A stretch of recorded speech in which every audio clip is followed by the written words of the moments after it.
अंदर था और जिससे हम उनको पूजन करते हैं उनका, और भगवान बोलते हैं अभयम सत्व संशुद्धिर ज्ञान योग व्यवस्थित दानम दमस्य यज्ञस्य स्वाध्याय तप आर्जवम। हमारे अंदर स्वाध्याय की प्रेरणा हो, हमारे अंदर अभय हो।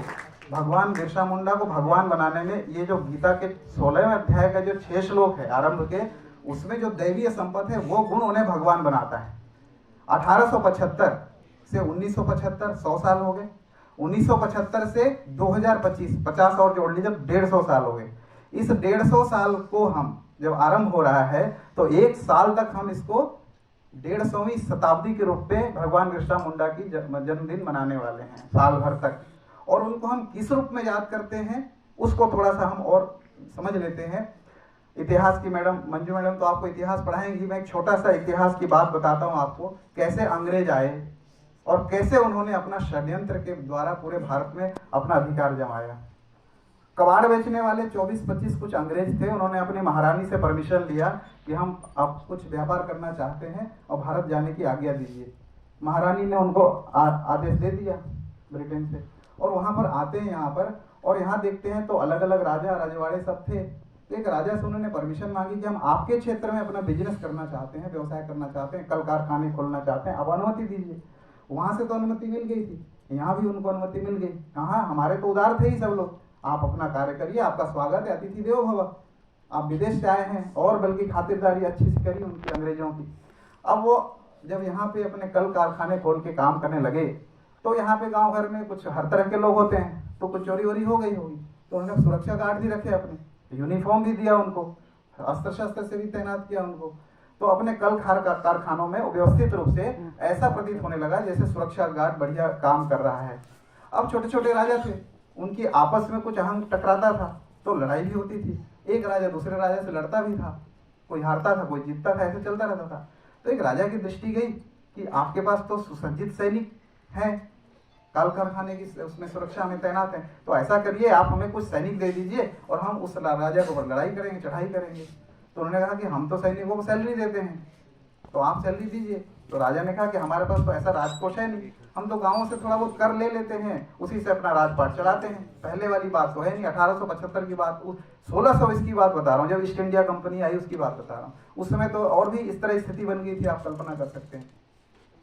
उसके बाद राजा ने कहा ठीक है आप ऐसा करिए, हम जिन गांवों से टैक्स लेते हैं, कर लेते हैं, धान इत्यादि लेते हैं, आप ही ले लिया कीजिए। अब हम किसको भेजें टैक्स लेने के लिए, आप ही के पास अच्छी व्यवस्था है, कर्मचारी हैं, सैनिक हैं, सिपाही हैं, तो आप भेज दिया कीजिए। और 1 2 3 4 5 गांव से टैक्स आप ले लिया कीजिए। तो ठीक है, यही वो चाहते थे कंपनी वाले, ईस्ट इंडिया कंपनी वाले। उन्होंने 5-7 गांव से टैक्स लेने का अधिकार राजा से ले लिया। अब जब टैक्स लेने का अधिकार राजा ने दे दिया तो राजा के एक साइड में उनकी छावनी बन गई ईस्ट इंडिया कंपनी की। इस तरह धीरे धीरे करके दूसरी तरफ भी छावनी बन गई, दूसरे गांवों को भी टैक्स लेने का अधिकार उन्होंने ले लिया, और इस तरह से राजा अब चारों तरफ से घिर चुका था। ये एक राजा की कहानी नहीं है, ये भारत के हर एक छोटे छोटे राजाओं की कहानी है, जहां पे ईस्ट इंडिया कंपनी ने उनको एक तरह से कैद कर लिया और चारों तरफ छावनी बन गई, और यहाँ के गाँवों से टैक्स लेने का अधिकार राजा से ईस्ट इंडिया कंपनी के लोगों ने ले लिया। अब धीरे धीरे ऐसे करके पूरे देश में जब ऐसा वातावरण बना तो उन्होंने जंगल, जमीन और हर तरीके से हर क्षेत्र में कब्जा करने के लिए उन्होंने सोची, और फिर धीरे धीरे यहीं पर सूत्रपात होता है विरोध का, जिसका प्रतिनिधित्व बिरसा मुंडा ने किया। आरंभ में बिरसा मुंडा ने जो एक तरह से ईसाई में कन्वर्ट हो चुके थे, उन्होंने वापिस वैष्णव धर्म अपनाया। आज हमारे मुख्य अतिथि के रूप में प्रोफेसर सुबोध शर्मा जी क्यों हैं? क्योंकि वैष्णव धर्म के उपासक हैं, और भगवान बिरसा मुंडा भी वैष्णव धर्म के थे और ईसाइयत के विरुद्ध उन्होंने कार्य किया था। हम इसलिए भी उनको याद करते हैं। भारत उपनिवेशवाद का शिकार था, और आप बुरा न माने, आज भी हम भाषाई तौर पर उपनिवेशवाद के शिकार हैं। तो हमें अपनी भाषा को शुद्ध करनी चाहिए, तभी हम भाषाई रूप से उपनिवेशवाद के शिकार से दूर हो सकते हैं, बच सकते हैं। तो भगवान बिरसा मुंडा छापेमार युद्ध के बहुत कुशल लड़ाकू थे। उन्होंने देखा कि गिरजाघरों में तो ईसाइयत का प्रचार हो रहा है, ईसाई धर्म। अच्छा, भोले भाले, मैं खुद आदिवासी क्षेत्र से हूँ, मेरे कितने दोस्त मुंडा हैं जिनके साथ मैं पहली दूसरी चौथी 8वीं कक्षा तक मैंने गुमला, मेरा जिला है झारखंड में, गुमला जिला से 100 किलोमीटर दूर है उलिहातू, जो कि खूंटी जिला में, रांची के पास खूंटी जिला है, झारखंड की कैपिटल है रांची, राजधानी है। उसी के पास खूंटी जिला है, वहीं के थे बिरसा मुंडा, वहाँ से उलिहातू गांव के थे। मेरे गांव से उनका गांव 102 किलोमीटर पड़ता है, 2.25 घंटे का रास्ता है। तो हम लोग इतना उनको नज़दीक से महसूस करते हैं। जब मुंडा शब्द आता है तो हमारे दोस्त नजर आते हैं, तो उनको बहुत, तो भगवान बिरसा मुंडा इस तरह से जब उन्होंने देखा कि अंग्रेज लोग तो यहाँ पे कपड़े देने के नाम पे, खाना देने के नाम पे, मतलब भात मतलब चावल, तुमको चावल भात देंगे आ जाओ, कपड़े देंगे आ जाओ, ईसाई बन जाओ, ऐसी स्थिति बन गई थी ईसाइयत बनाने की। तो जितने भी आज मेरे कितने दोस्त हैं, मेरा एक दोस्त है दिल्ली पुलिस में पीटर अस्थिर की, मेरे गांव का है, वो बन गया क्रिश्चियन बन गया। पहले तो क्रिश्चियन नहीं था, कौन था यहाँ मुसलमानों, कौन था यहाँ क्रिश्चियन, कोई नहीं था। तो जब सारे वो, उसके बाद शुरुआत ऐसी होती है। और हम लोग इतने उदार हैं कि उदारता में अपने आप को समाप्त कर लेना चाहते हैं। सब द्वैत अद्वैत और हमारे यहाँ सब दर्शन का, एक दूसरे का सम्मान देने के चक्कर में हम लोग बर्बाद होते जा रहे हैं। हम लोग भगवान बिरसा मुंडा को इसलिए याद करना चाहिए हमें, क्योंकि हमें उनके उस दौरान, सोचिए 1875 उनका जन्म हुआ और 10-12 साल में उन्होंने आंदोलन शुरू कर दिया था। उनको अच्छी बातें नहीं लगी, अपने धर्म की बुराई नहीं सुनना पसंद नहीं किया उन्होंने। आज हमारे सामने कोई कुछ भी बोलता है हमारे सनातन धर्म के बारे में, हम सुन लेते हैं, हंस लेते हैं, फिल्में देख लेते हैं, ताली बजाते हैं। हमें हमारा मानसिकता परिवर्तन करने के फिल्मों के माध्यम से, सोशल मीडिया के माध्यम से भी, करवा चौथ शुरू हुआ था, अभी करवा चौथ में बहुत सारे हमारे परंपरा को मानने वाली महिलाओं के विरुद्ध चुटकुले निकलने लगे और हम ही लोग उसको फॉरवर्ड करने लगे। ऐसी फिल्में देखते हैं हम लोग, ताली बजाते हैं और उनको आर्थिक रूप से सहयोग करते हैं। तो हमारी मानसिकता बदलनी चाहिए, इसलिए हम उन्हें याद करते हैं। हमारे अंदर राष्ट्रीय चरित्र का विकास होना चाहिए, इसलिए हमें उन्हें याद करना आवश्यक है आज की डेट में। उस समय कुछ नहीं था, अभाव में उनका कितना प्रभाव था। आज हमारे पास सब कुछ है, फिर भी हम अपने आप में शून्य होते जा रहे हैं। क्यों नहीं हमारे अंदर ये जो राष्ट्रीय एकता की भावना है, अपने धर्म और संस्कृति के पक्ष में हमारे अंदर जो भावना होनी चाहिए, वो क्यों नहीं है? वो होनी चाहिए। इसलिए तो हमें इनकी आज आवश्यकता महसूस हो रही कि हम बिरसा मुंडा के द्वारा किए गए कार्यों को याद करें। जब उन्होंने जादू टोना के माध्यम से भी ईसाइयत का प्रचार करने शुरू कर गए, तो ये फिर इनको एक साधु मिले, वैष्णव धर्म के साधु, उन्होंने उनको रास्ता दिया। 1-1.5 साल तक उनको दीक्षा दिया और अपने साथ घुमाया, दिखाया, समझाया, और उसके बाद कट्टर समर्थक बन गए वैष्णव धर्म के। और उसके बाद वो भी शुरू किया उन्होंने, जितने भोले भाले लोग थे जो बरगलाए गए थे, वापिस उनको वैष्णव धर्म में लाए, सनातन धर्म में लाए। ये बिरसा मुंडा का स्मरणीय कर्तव्य, जिनको हमें याद करना चाहिए और उनके रास्ते में चलना चाहिए। और भारत सरकार की ये कोशिश है, वोट लेने के लिए नहीं किया गया है कार्य, हमारे समाज में जनजागृति फैलाने के लिए किया गया कि आप याद करें आप कौन है और आपकी भूमिका क्या है। आप धरती में जन्म लिए हैं, मर जाएंगे, पशु बलि के रूप में खड़े होने के लिए नहीं आए हैं, आप इतिहास रचने के लिए आए हैं। सबके अंदर अनंत ऊर्जा है। बिरसा मुंडा भी सामान्य आदिवासी थे, खाने के लिए चावल दाल रोटी सब्जी नहीं थी, एसी पंखा में नहीं रहते थे वो लोग, जंगल में रहते थे और अपने जंगल जमीन की रक्षा के लिए उन्होंने ये सब कार्य किया। तो इस तरह से अंग्रेज आए 1600 ईस्वी में और ईस्ट इंडिया कंपनी स्थापना की और कैसे फैले, एक सामान्य रूप से मैंने आपको परिचय दिया।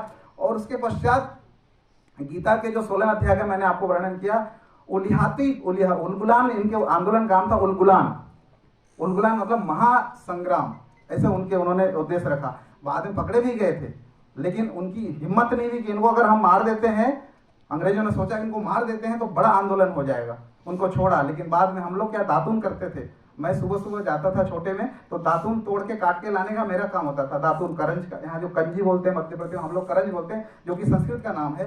करंज, नीम, बबूल, ये सब दातून करने के होते थे। और आज हम लोग बाजारूवाद के उसमें फंस गए हैं, बिना कोलगेट और बिना क्लोजअप के होता नहीं सब काम, उससे और बीमारियां फैल रही हैं। अब सब उसमें आ रहे हैं, प्राकृतिक जो हमारी भारतीय संस्कृति और भारतीय परंपरा का जो तत्व है उसमें वापिस आ रहे हैं हम लोग, लेकिन बहुत देर हो रहा है। इसलिए हमारी जो सनातन परंपरा के रक्षक और आदिवासी कहने से ऐसा प्रतीत होता है जैसे कि ऐसे एक चित्र आता है, ऐसे बांध लिया तो आदिवासी हो गया।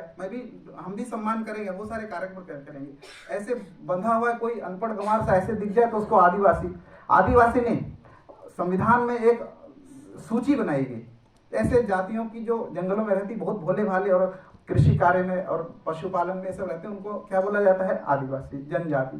तो सूची बना दी गई। बाकी वो हैं तो सब ऋषि के पुत्र है ना, हम सब ऋषि के पुत्र हैं, ऋषि की संतान है हम लोग। हमारा धर्म, हमारा कर्तव्य, हमारी संस्कृति क्या है, उसकी रक्षा के लिए आगे आना है। और इसी के लिए यहाँ पर संस्कृत विश्वविद्यालय में यह कार्यक्रम रखा गया है और भारत सरकार के द्वारा विभिन्न हर जगह विश्वविद्यालयों में यही। क्यों? क्योंकि शिक्षा ही समाज में संचरण कराती, किस चीज का? मूल्यों का, शिक्षा का कार्य है समाज में जाकर के अपनी संस्कृति का, परंपरा का संचरण कराना, बदलाव लाना और हर तरह से परिवर्तन लाना। सामाजिक परिवर्तन शिक्षा के माध्यम से संभव है और शिक्षा के विश्वविद्यालय में, शिक्षा के क्षेत्र में अगर यह नहीं आएगा, अपनी सभ्यता, संस्कृति, धर्म को प्रचार करने के लिए हम आगे नहीं आएंगे तो कौन आएगा? हमें आज के पाणिनि, कात्यायन, पतंजलि है ना, व्याकरण के क्षेत्र में आगे बढ़े तो आज के बराहमीर आप ही है ना।